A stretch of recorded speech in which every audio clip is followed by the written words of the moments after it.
By final words, what is one reform that you would expect from this? Not just as a politician, but somebody who is concerned about the state Yes, yes. and the state of bureaucracy. What Correct. is one reform that I, you would expect this government to I implement? am very much concerned with all these things that's going around here.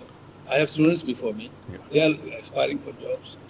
But the government and their parents both are targeting the job in a particular department, and through that MLA or minister, they want to drop it. To remove this, first of all, create a mechanism by which all recruitment will be done by an independent authority, where there will be minimum interference, or rather no interference from these government functionaries like MLAs and ministers. One part. Number two, how many employees you need?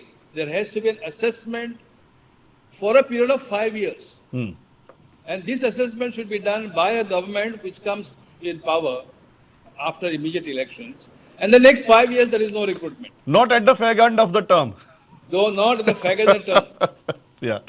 This is the second thing that I will do. Third is trim the government.